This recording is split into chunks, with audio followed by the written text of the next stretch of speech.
do is you can just kind of suck it up and absorb the cost increases. Now, you can only do that for so long, and eventually you'll end up having to raise your prices. But if you're in a highly competitive environment, maybe it is a good strategy for you to be slower to raise your prices and let the consumers find you than it is to be the leader in raising your prices. You can also eliminate discounts and coupons and freebies that you might previously have been offering. You can diversify your product line.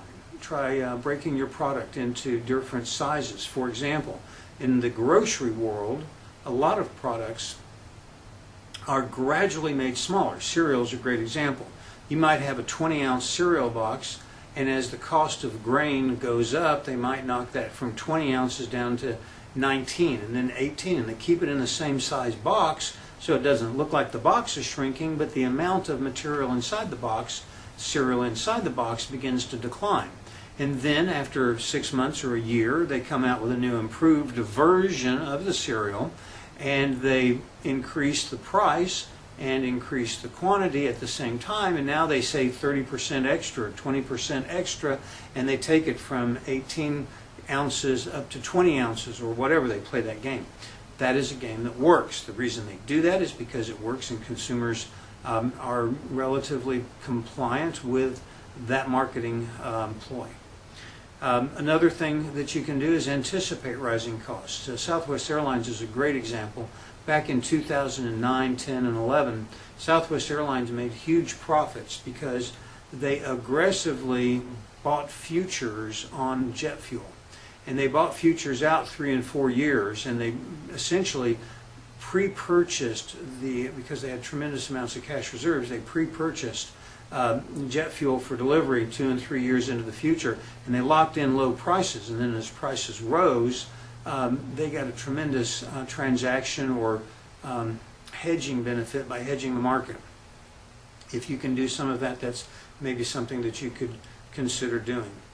Certainly always talk about the value that your product represents. Consistent and continually reminding the consumer of what great value you offer is a good thing. Then, of course, be sure to differentiate your product or service from your competitors.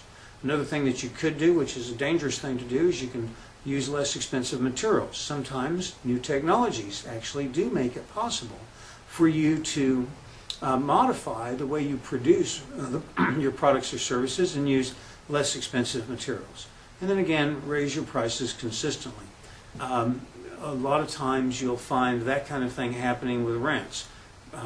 Large apartment complexes will just raise their rent prices automatically 5% every year, and if you want to move, you move. And of course, a lot of people, they get locked in, they don't want to move, they just pay the higher price.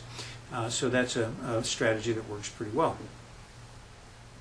You know, you actually can graphically look at this graph, and you can understand that there is a price above which you cannot go because the market will not bear that higher price. And there's a price below which you cannot go because your costs are greater than that price.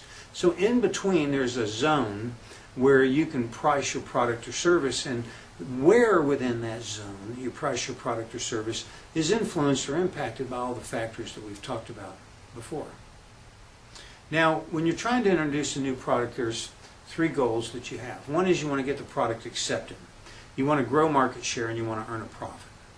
Obviously, each one of those are important. You can't earn a profit until you have a significant share of the market, typically, and you can't get the market share until the product has been introduced and accepted by the market. There are 3 types of products. There's revolutionary, evolutionary, and me too. A good example of a revolutionary product would be the iPhone. Now, there were other cell phones out there, but the iPhone was revolutionary when it first came out because the user interface was so dramatically better than every other phone out there.